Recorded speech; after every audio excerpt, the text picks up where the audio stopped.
Welcome back. Over the past several weeks, I have continued to play rated rapid games on Lichess, which I don't play on camera. Usually that's one of the last things I do in the evening before I, go take a shower and go to bed. I just have my tablet or sometimes my phone. And usually by the time those games are over, I'm tired and I'm ready to go to bed, so I don't analyze them, and so I save them up over time. I've done this in the past. I've gone back to try to analyze these, and usually what happens is I get caught up in move-by-move things. I am really going to try in this video to just find the points in the game where I lost, and see if I can understand that exact move or that exact position and learn something from it, and then go to the next game. So I'm going to switch over to the other screen now. I have pulled up the most recent game. I'm going to go backward in time through the archive because I think that'll work out better. This game I did lose by checkmate, but it looks like, according to the graph, I have recropped the screen so you can see the graph now. You couldn't in the past. My opponent only made one mistake, and it was right here on move 16 or so where they didn't capitalize on my mistake, but that was it. Otherwise, I never had an advantage here unless you count this point 3, 0.4, whatever through here. But right here,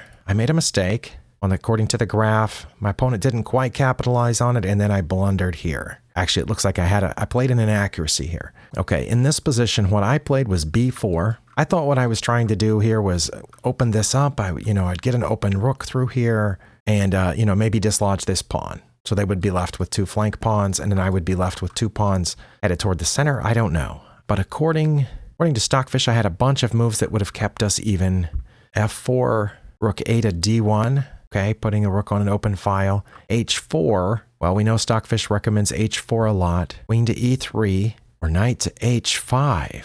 All right, I'll be honest, the only one of those that I really understand, I guess, to some degree is rook a to d1, because it puts a rook on an open file. It's the only open file on the board, so I get that. The other moves, I'm not sure what they do. I don't know what queen to e3 does. It lines up with the rook. It continues, it's already protecting this pawn, so I don't think it's about protecting that pawn from a slightly different location. I don't get knight to h5. I'm not attacking down here, right? Is knight to h5 an attempt to put my queen all the way over there so then I could threaten mate? They're just going to move the pawn up, I think. Although I guess I could then drop my knight in there. h4, have no idea what that does. f4 protects this pawn, which is already currently doubly protected. I guess I get f4 then because right now they have a knight on that. And if I take back with the rook and... wait. No, they would just lose a knight for a pawn because they're not going to take back with the queen. Yes, no, so never mind. I don't understand f4. I don't need another defender on that pawn right now. But this didn't put us down past -1, and then a couple of moves later, we're very close to even, but my next move was a blunder. I put my queen over here on f3. The reason was because I thought this pawn was a goner and there was nothing I could do about it. And by this point, we are even on material, but I just, might as well give up that pawn. They can just take it now if they want to. In fact, it says if I play my best move, they will take it now. And wait, why does that first line only have 2 moves? It says if h4 is my best move, and if I play that, they'll take this pawn. But then that line doesn't keep going. Well, let's see if we can force that line to keep going. But I'm assuming they would take that pawn. That's the whole reason they've lined up this rook here. But this is the move that lost me the game. We're in a variation right now because I didn't play h4, but it says that they wouldn't. It says that they would put that rook back. But they wouldn't. They just moved it over here. They're going to take this pawn, and then I would take back. It would be my only move since I left my queen sitting there, and then they would take my queen, and we would be even because I had played this. But now look, now they can take either one of those pawns, and I would let them because I would go down here and take this pawn, and they wouldn't take either one of those pawns according to this move list. It says if anything, they would take that pawn. All right, well, I've let some time lapse here, and I've looked around. I have no idea why they would want to give up the knight for that pawn, or why they would not want to take either one of these free pawns that I've just given them. In fact, they only had one earlier, but I played h4, which gave them another free pawn, so I have no idea why that's bad. But going back to the position, it's clear that they're going to pick this up, and then we're going to trade queens. So I thought, why not put my queen in a relatively safe spot? I guess the problem with that is that it does give up this pawn. But if I don't play h4, it says I should play h3, rook to e4, which guards that pawn, but it still gives up the e pawn. It says they wouldn't take it. I could play f4 to protect the e pawn. Could play f3, which does nothing except open up a diagonal to my king. Yeah, I looked at this. Okay, well, hopefully one of you got something out of that or can help me out with it. I really don't know why the top line is still only showing one further move after that. That's unusual. I'm going to move on to the next game. Okay, in this game I also did play to checkmate, but you can see from the graph here that we both had tons of problems. I had 9 blunders and 2 mistakes. My opponent had 7 blunders and 5 mistakes. So we could spend all day on this game, but instead I think we should spend the time on the part where... Wait, no, I won this game. Wow, that was confusing. Oh, but pleasing, pleasantly surprising. I did win this game according to the graph. This threw me off because I was like, wait, I'm playing with the black pieces and black won here. Well, let's look at this part then, where 2 different parts. It looks like I gave my opponent a huge advantage right as we entered the end game, and then I did it again later on. So maybe we can learn something from those 2 spots. Okay, right here in this position, pretty sure what I did was take their queen, but it says here that I should have taken this rook. Wait, how did I win this? I just realized, yeah, when I take the queen, they can take here, and that's check, and then I have to take with the queen, and then they can mate with the other rook. So I gave up checkmate here by taking the queen. Wow. Okay. Well, that seems a little bit more obvious now. I didn't have a huge lead, but yeah, I think I should have taken the rook. It says, or taken the rook with the queen, and then they would have taken my queen, and then I would have taken their queen, and then they would have taken my rook, and then I would have played g6 so they couldn't checkmate me on the back rank. Okay, I think I understand my mistake here because that gives up mate in 2. All right, but they didn't play it. They took my queen.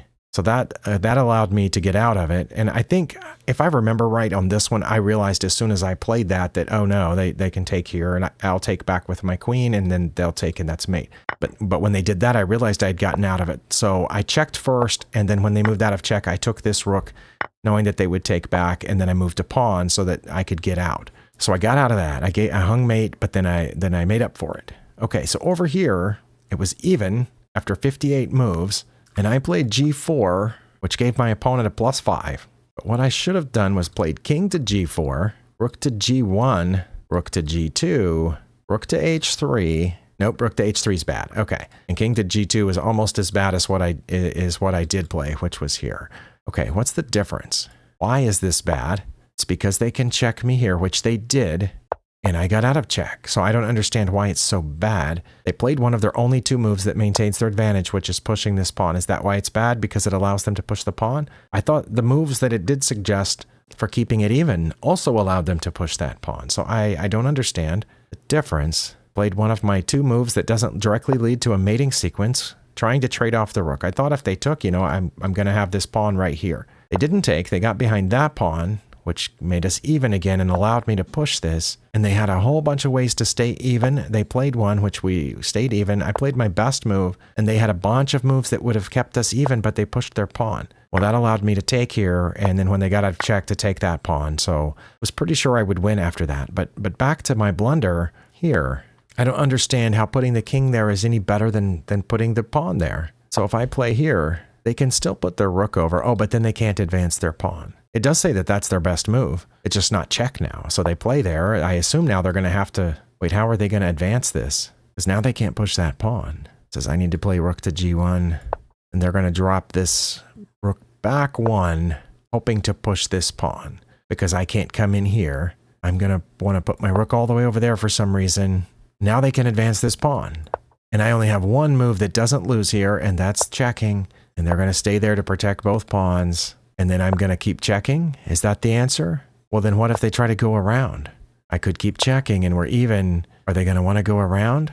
Oh, it says they would go back in there. I don't think they would, because then I could repeat. But can't they go over here so we can't repeat? Now it doesn't help to check again. That would be very bad. Now I have to go back here. And can't they just go around? Yeah, they can. And then I can take this, and then they can advance this. Wow. Okay. All right. I do understand my first blunder in this game, but I don't understand the second blunder, how king to g4 or rook to g1 would be any better than what I played. And apparently what I played led me to checkmate. Okay. All right. Well, I got more out of this game than I did out of the previous one. I'm going to go into the next one. All right, in this one, I did win by resignation, but there was a point early in the game, you can see here, where I had a big advantage, and then a couple of mistakes gave it away, then later my opponent gave it back. So maybe we can learn something from this point, where I played queen to c2, which is here. That was bad. It was my 3rd best move. It still maintained a little bit of an advantage, but not nearly. I had to play d5. Okay, well, I can just say that the reason that I didn't play that, it looks like a fork, right? It looks like this. I'm pretty sure I thought of that. It looked like if I played that, they could take this pawn. And sure, I could take their knight then. But now they've got their queen and their bishop right in here pointed at stuff. And if I took their knight, I think they would take with their queen so that their queen and their bishop would still be pointed at stuff here. And I would be slightly up on material. I just thought it would be better to protect that pawn and then push this. But I guess I had to push the pawn first. And it does say that they would take here. Okay, and then I would take their knight. And then, okay, the line from Stockfish says that's exactly what would happen. But then it says I would put my knight here. Oh, attacking their queen while my... Oh, okay. Because I can't put my knight here now because the pawn is there. But if I played this, they would take here. I would take their knight. They would take my pawn. And then I get out of the way of the bishop, hitting their bishop. Knight to d4. Oh, and it says that they would take here. Okay. And then I would take their queen. And they would take my queen. And then I would take their rook. And then they would save this probably by bishop to b3 or bishop to e2. All of that from this move that I missed. Okay, so I don't feel bad about this, protecting the pawn, but that allows them to play d5, which keeps me from playing d5. But they didn't play d5. They played one of their top moves, which was moving this rook over to put another attacker on this pawn. And now I played d5. Okay, so I did my plan, but now it's really bad. Okay, that was my blunder, was playing d5. Because when I did that, that allowed them to take here, which we traded queens, and then I got their knight for the pawn, right? No, I didn't. Oh, because my bishop's hanging. So I had to get my bishop out of danger, which allowed them to put their rook in here, and I should have just taken that pawn. But instead, I took their knight. I took their knight with this pawn, which had been the plan the whole time. That was a mistake, and now my opponent has the advantage if they'll just take this, which they did. And then I took another pawn and checked them, and they took, and I played here. Okay. Well, I feel bad because I wasted a bunch of time and I don't think I learned anything, but I will remember next time I have a pawn fork, don't do some weird waiting move to protect a different pawn. Just go ahead and play the pawn fork, give up the pawn, take that, let them take it, and then hop a knight over there. I don't know. I'm not going to be in this exact situation before, but yeah, that's the principle I've got here. If you have a pawn fork, play the pawn fork. Let's go on to the next game. All right, in this game, I resigned after 7 moves, and there is a clear spot on the graph at which I lost the advantage. It was right here. Let's see, I haven't turned on the lines yet. What should I have played? I know it says it in the right column, but I've trained myself not to look over here. I'm just looking at the board. Okay, they've pointed a thing here, and it says I'm up +2 if I will play what? And I also haven't looked at the move list, so I don't know what I did play. It does look like they're getting, pretty close to hopping a knight in here, but, they're about to attack my f2 pawn. I can't do this yet because of where their queen is, and they'll just take it. I guess I could play e5, but that just encourages their knight to hop in here to come down after this pawn. Oh, should I have played bishop to g5 to pin the knight? Maybe that's what it was. What did I? Oh, no, that's what I played. Okay. All right. Well, what should I have played? h3. All right. I should have played h3 or f3, but it wasn't +2. It was +1 point something. All right. Or queen to f3. I wasn't going to play queen to f3 because it looked like if I did that, they would just put their bishop here. Then what would I do? Then I would have, lots of pieces pointed at near and around my queen, including the new bishop that would be pointed at my queen if I had put it on f3. I guess h3 and f3 would both prevent the knight from coming in here, or the bishop for that matter. Okay, I understand h3. I do. I do not understand queen to f3. That seems ridiculous, but h3, I got it. Or bishop to e2. It says in that case they would still hop this in here, but then I would just take it. Why would they hop it in there if I would just take it? Sorry, I've got to see that one. That's their best move here. And of course I'm going to take it now, and they're not going to take back because then I would get their bishop too. Oh, but now they can check me here. No, sorry, that's not a check because I never played the f-pawn. They're just threatening the bishop, and I would come up here for some reason, even though now they can clearly take it, but they wouldn't take it with the bishop. What? Oh, they would take it with the bishop now. Nope, then maybe with the queen. Yeah, I think if I was them, I would take with the bishop, because now I have to move my queen again. Now they're going to take my queen, and then I'm going to take here, and I'm ahead. Explain to me how I'm ahead when they're ready to castle to either side. They have 2 pieces developed and pointed across my territories here, and I haven't developed any of these, and I don't want to castle over here because the pawn structure's messed up. Well, I don't understand chess at all, and I do understand this. I shouldn't have lost this game. So what I did play was this, and the reason that's a problem is because it allows knight...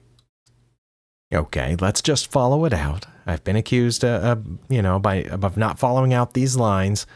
So let's say they took there, and I wouldn't take back, because then I guess here. And I wouldn't take their queen for sure. That's definitely not listed. My best, and I'm down -7 suddenly. But I'm going to be down worse if I take here, apparently. Because now they're going to check me, and I assume I'm going to take it. Nope. It'd be better if I didn't take it. Oh, because then they would get my queen. Okay, so I got to keep protecting my queen. They're still not going to take this free bishop. They're going to check me and win my queen. Oh, because now I only have one legal move, and now they get the queen. Their best move is to take my queen. Okay, but when I played that, they didn't take that knight on e4. Or the second best move that also maintains an advantage. They didn't play that either. My opponent played here, which took us back to almost even, but only if I play bishop to h4 to guard this. Well, I thought it was clear I had to guard that, so I guarded it, but that allowed this. But wait, if I had guarded it, that still allows this. What? They're still going to take that. All right. Well, I had this bright idea that I was going to whip through about 10 games today, but I've used up most of my time on, I think, 4 games, and all I've learned is that in that one situation, I should have played h3 to keep the knight or the bishop from coming in here. I will try to remember that, to try to play that before they put a piece on that square.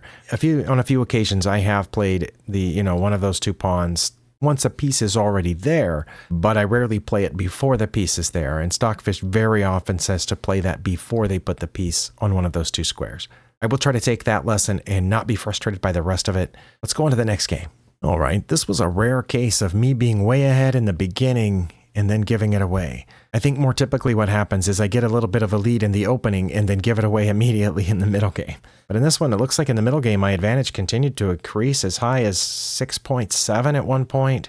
Yeah, it looks like 6 point. This is a little better than the one on chess.com where the thing that pops up gets in the way of the pointer. This one moves around to get out of the way of the pointer. I like that. But yeah, it looks like 6.7 was my highest advantage, but then I had a steep blunder here, but they didn't take it. But then I had another blunder, and they were ahead, but then they gave it back to even, but I gave it back, and then that happened twice more over there. Wow, where should we go?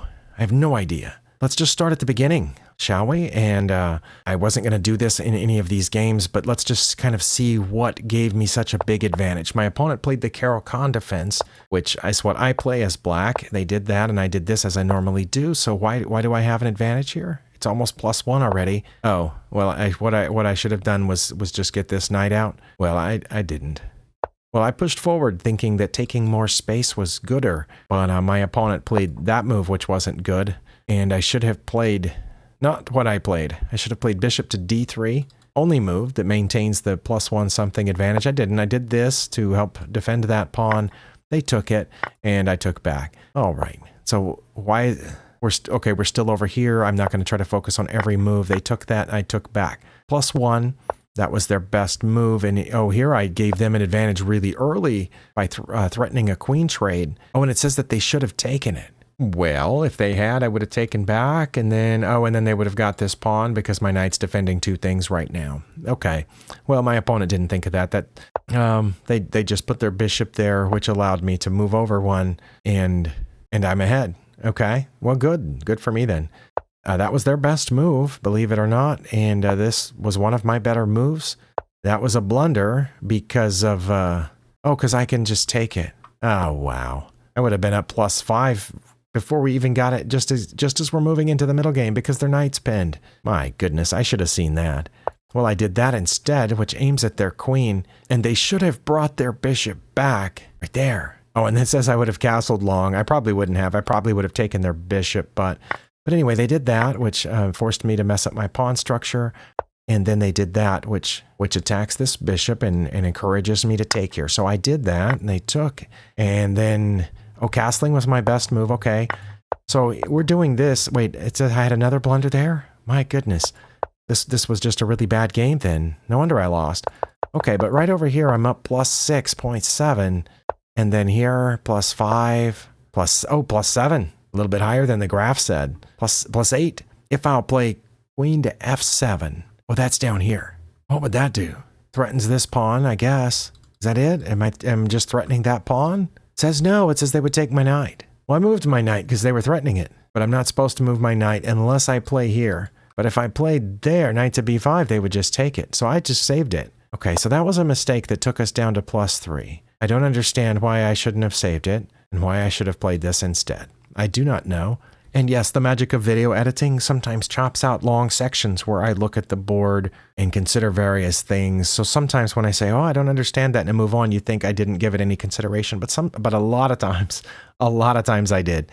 Just wanted to point that out so it doesn't look like I didn't give it any consideration. The only thing I can think of that this does is aim at that pawn, but it definitely gives up this one. So it doesn't seem like a good idea to me. Because it says if I play there, they're going to take this. Then I'm going to play c4, and they're not going to take that. They're going to play c captures d5. No, they're going to play queen to c5 at that point, which is here. And then I'm going to take that pawn, which pins their queen to their king. So why would they put their queen there? Come on. Yeah, that doesn't make any sense. Okay, so I don't understand that mistake. It saves a knight. c4 was my opponent's best move. And again, my best move is queen to f7, giving up the rook. But they wouldn't play taking the rook. I don't know why. Well, I thought I had to save the rook, but I should have saved it by moving here. Okay, I do see why this is a blunder. That's ridiculous. They could have just taken it. And they didn't, though. What? How long did my opponent spend on the next move? 19 seconds. They spent 19 seconds on not taking that rook. Wow. Okay, I do understand why that one's a blunder. I don't get the other one. I don't get why saving the knight's a blunder, but I do get why giving up the rook is a blunder. I should have just moved it up, and then they would have taken this pawn. It says no. It says they would have checked me then. It says if I had moved this up, they would not have taken the free pawn. They would have checked me over here, and I would have gotten out of check. No. Sorry, I must have misread something. If I had played rook to b4 and they checked me on c5, it says I would play knight to d4 to get out of check. For some reason. But if I had played this first, which is my best move, and they had checked me on c5, then I wouldn't block with the knight because my queen wouldn't be defending it anymore. So then I would play h1. All that stuff seems really confusing, but this part I do understand. Don't hang pieces, but I did. I hung the piece, but they didn't take it, so I have the advantage again. I did block the check with knight to d4. Okay, good for me. And then a couple of moves later, I gave the game away right here. All I have to do is play king to h1 or h3, or rook to b1 check, or h4, or a4. But instead, I took this. Okay, I think I see why that's a blunder. I think I also see why I would have played it, because obviously if they just took the knight, I would get their queen. So I thought if I played this, they'll take here, and that's check, and then I'll take here, and then they would take that. I guess I didn't think that one out far enough. Okay, I do understand this because they get the queen and the knight for their queen. So yeah, I take here and then they take my knight, and they're just up a piece at that point. Okay, that I also understand. Again, not going to follow out the variations because those parts I don't understand, but I do understand why the move I made was bad and why I should have left it the knight where it was and just played something simple like a waiting move or maybe even the check. Okay, I got that. But then a little bit later, my opponent gave it back to even after being ahead for quite some time. It says right here, that was a blunder, and I'm ahead. No, sorry, we're even, but I only have one move that keeps us even, and that's rook to g7. That's the only move that keeps us even, because they've been a piece ahead that whole time. But if I play rook to g7, that just works out. Oh, because then I would have two pieces on the knight, and they can't save it. Okay, so I would get the piece back. I got it. That's why that was a blunder, putting the knight in there, is because it gives the piece back. I get that. Okay, so I am learning something from this game, and I was ahead on time here, so I could have taken a little bit longer. How much did I spend on this move? I spent 9 seconds on trading off the bishop for that, and I'm still a piece down. Okay, 9 seconds? That's actually pretty decent for a 10-minute game. But yeah, if they had moved the knight at that point, then I would have gotten the bishop. And obviously, if they moved the rook anywhere, I would have gotten the knight. And if they left the rook there, I would have gotten the knight. Got it. A little bit later, they gave it to me again, according to the graph, right here. But I didn't take advantage of it. Wow, we're almost even, but only one move. Only if I play king to e3. Why, though? It says they would play king to c4, and then I would play king to d2, and then they would play king to b3, and I would play king to c1. And then they would just move their king over. They went all the way over there to get that pawn, and they're not going to get it? What? Okay, so king to e3 is the only move. Okay, but see, they have a bunch of moves that keep them even. But let's say they played the one that the computer said that they would have played, and I only have one move. I would have to find another move again. Let's say that they played the move that the other line said that they would play. Again, I only have one move. Okay, let's say I found that. I'm coming after the bishop. They're not going to take this? Well, it keeps popping up there. Yeah, they're going to take that. Everybody knows this. Now what am I going to play? King to c2? Okay. How are we even? they're protecting the promotion square, which they can just go to now and shuttle back and forth here. They could check me if they wanted to, just because that would be funny, right? And then what am I going to do? Come down here? And then they're going to get out of the way? Oh, the thing that made it even about me coming down here is that I'm guarding their promotion square. Okay, I think I get why it's even. Maybe. But yeah, I wouldn't have found any of that at any point after this. Sorry, that was my blunder that didn't take advantage of this. Even if I had thought, oh, I need to get over there to guard that promotion square, I don't think I would have figured out all those, ins and outs of keeping my king close enough until I could get to it. But I think I understand it. It says the same thing happened a couple of moves later. I did that instead. That's a blunder that allows the same thing. That's what that allows, is to get me to close enough so that I can at some point eventually guard that promotion square. Although I don't know how. If we had gone with their original plan of them following my king over here and taking this pawn, I could never get my king to guard that promotion square. Oh yes, I could, because they can't get their pawn down there until this bishop's out of the way, and once the bishop's out of the way, then I can get over there. Okay, so this is getting better as it goes. I've got time for one more game, if it goes quickly. Let's give it a shot. All right, this is the last game that we'll do in this video, and it looks like in this one, my opponent only had a lead a little bit in the beginning. Most of the game, I was way ahead. I gave it away to even at one point, and then I gave it away to even again, but then my opponent blundered, and I had a lead, but then I gave it away to even, and I know that we ended up in a draw by insufficient material. Well, let's see the blunder where my opponent gave me the advantage, and then the blunder where I gave it back, and see if we can understand those here. Okay, now we are even at this point, because I have a piece, but my opponent has extra pawns, and it says if they go toward my knight, e4, e5, or e3, any of those spots going toward my knight, we maintain equality, or if they play b5, that also would maintain equality. But instead they played there, and suddenly I have a huge advantage, but only if I'll play knight to c6. I did play knight to c6. Now, it doesn't matter what they do. I have a mating sequence. Stockfish has found a mate in 34.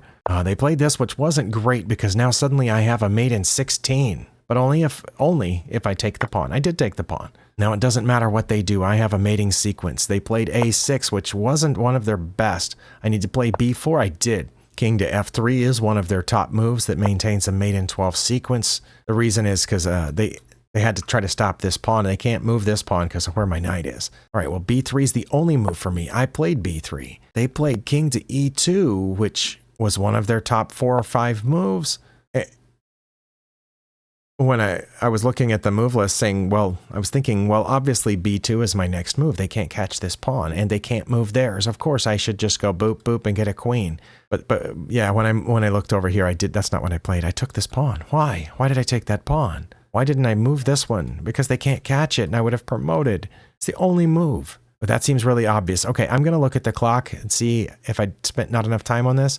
I did not. I spent 4 seconds on that. Wait, sorry, I don't need 4 seconds on that. I know I should have promoted this pawn. Okay, I understand why I lost this. I didn't lose this game. I understand why we drew the game, because I didn't play that. That allows them time to catch the pawn, which they did.